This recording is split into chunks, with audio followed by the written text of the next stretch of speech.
Mesdames et messieurs, bonjour, je suis Ben Chaban Jihen. Bienvenue dans cette nouvelle édition de Diaspora TV. Voici les titres. Le Parlement suisse envisage de baisser l'âge du droit de vote à 16 ans. Un programme de signalement en ligne des contenus à caractère pédopornographique en Suisse a été mis en place.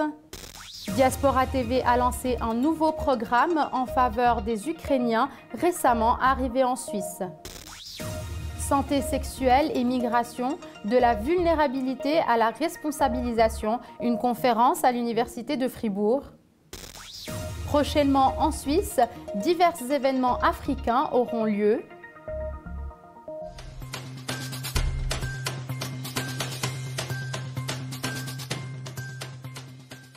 Des politiciennes et politiciens suisses se sont prononcés en faveur de l'idée de baisser l'âge officiel du droit de vote à 16 ans. Une telle réforme impliquerait une modification de la Constitution. Elle devrait faire l'objet d'une votation avant de devenir réalité. L'idée d'accorder le droit de vote dès 16 ans n'a pas été convaincante dans les 26 cantons. Neuchâtel et Uri ont tous deux rejeté un tel changement ces dernières années. Jusqu'à présent, seul Glaris, avec son assemblée populaire et politique solennelle en plein air, accorde à ces jeunes de 16 ans le droit de vote au niveau cantonal. Le manque de compétences ainsi que la fragilité émotionnelle des jeunes sont les arguments du refus de ce projet de loi. Au niveau international, l'Autriche voisine, quant à elle, a baissé l'âge du droit de vote à 16 ans il y a 10 ans. Avec des résultats positifs, là-bas, les jeunes de 16 et 17 ans votent davantage que les générations plus âgées. En Suisse, il est désormais possible de signaler anonymement et en quelques clics les contenus à caractère pédopornographique trouvés sur Internet. La plateforme de signalement en ligne clickandstop.ch a été lancée pour prévenir les images en ligne de violences sexuelles envers les mineurs et les jeunes. De plus, elle offre une consultation gratuite anonyme, professionnelle et sur demande pour ceux-ci ainsi que les parents et toute autre personne ayant une préoccupation liée au sujet de la violence sexuelle visant les mineurs. La diffusion et la consommation de contenus pédocriminels ont fortement augmenté en Suisse ces dernières années. Afin de lutter contre ces problèmes, c'est à chacun de nous de contribuer à la protection des enfants et à la prévention de nouveaux crimes. Nous devons signaler les cas de violences sexuelles en ligne envers les enfants. Pour en savoir plus, Diaspora TV s'est entretenu avec Regula Bernard-Hugues, directrice de la protection de l'enfance en Suisse et cofondatrice du projet. Behind each picture of a child abuse, there's a terrified child. That's why we have to fight pedocriminality on the web together. We need the help of everyone who sees any forms of activities which are considered abusive for a child, such as pictures, films, sexual harassment or cyber grooming. It's important to Kinderschutz Schweiz and Guido Fluri Stiftung to enforce the child protection system with Click and Stop by working closely with the law enforcement agencies. Therefore, make a report and ensure that pedocriminal content is removed from the internet as soon as possible. Thank you. En raison du conflit entre la Russie et l'Ukraine, de nombreuses et nombreux ressortissants et ressortissantes de l'Ukraine arrivent chaque jour en Suisse, déchirés par la guerre, cherchant abri et protection. Afin de faciliter leur arrivée en Suisse, Diaspora TV Switzerland leur fournit des informations dans leur langue maternelle. Le dimanche 27 mars, dans l'après-midi, une émission interactive sous forme de forum a été enregistrée à Zollikofen à Berne.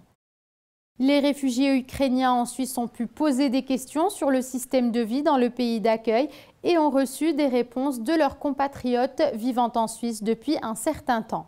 Il s'agit principalement de questions à propos de l'assurance maladie, le travail ou encore le statut de protection. Diaspora TV comprend les défis auxquels sont confrontées les organisations et les autorités pour atteindre les personnes migrantes, ce qui a été extrêmement difficile jusqu'à présent. L'émission est disponible sur Internet, sur le site web de Diaspora TV et sur ses pages Facebook et YouTube. Можуть бути поради прості. Розуміти, що це марафон, що це не 100-метровка. да, що сили треба розподіляти, да. Les résultats de l'étude Migration et vulnérabilité au VIH et maladies sexuellement transmissibles seront présentés au public le 24 juin dans la salle G120 de l'Université de Fribourg.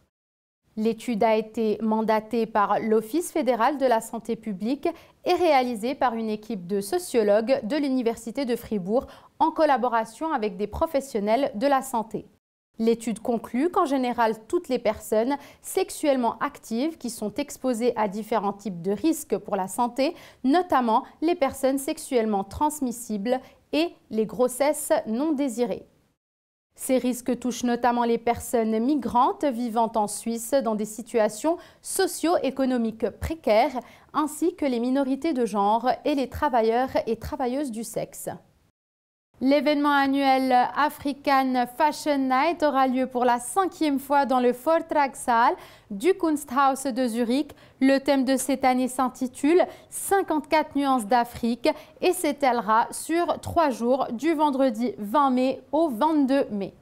L'animateur de télévision sud-africain et lauréat de plusieurs prix, Philani Bubu, animera la table ronde du vendredi organisée par Black Ladies and Friends, une plateforme qui met en relation des célébrités d'origine africaine et du monde entier.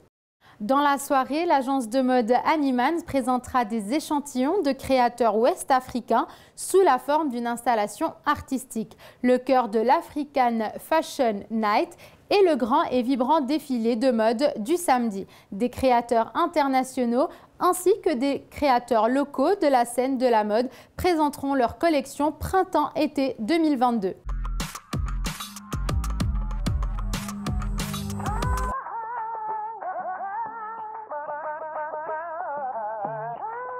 Le marché coloré invite les visiteurs à découvrir le dimanche familial. Il y aura également d'autres programmes de divertissement tels que le défilé de mode présenté pour les enfants. Carmen Lopez Sway, en tant que Tante Carmen, présentera son célèbre théâtre musical interactif.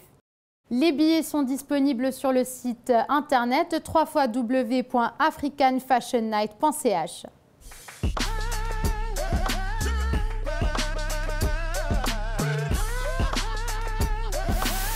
Pour son 20e anniversaire, le Swiss African Forum organise durant un week-end la célébration de la journée africaine 2022 du 27 au 29 mai 2022 à l'Europaplatz de Berne. Des rythmes tropicaux avec DJ Maki, des activités pour les enfants, du mannequinat, une mascarade, de la musique et de la nourriture africaine traditionnelle vous attendent pour profiter de ce moment. Pour plus d'informations, appelez le 076 578 55 79 ou consultez le site web www.swissafricanforum.ch. Le Zimix Festival est l'endroit à ne pas manquer au début de l'été pour célébrer la musique du monde en direct avec des acteurs culturels locaux, des talents émergents et des artistes connus de Suisse et d'ailleurs. Les célèbres Fally Ipupa et Diamond Platnumz feront frémir le sol de Lausanne. Le festival aura lieu à Lausanne le 25 juin 2022. Ce projet s'inscrit dans la tradition d'ouverture et de mixité qu'incarne la Suisse. Il permettra également de créer des ponts entre les fans de différents types d'afro-musique. Pour plus d'infos, visitez le site web www.mkcevents.ch.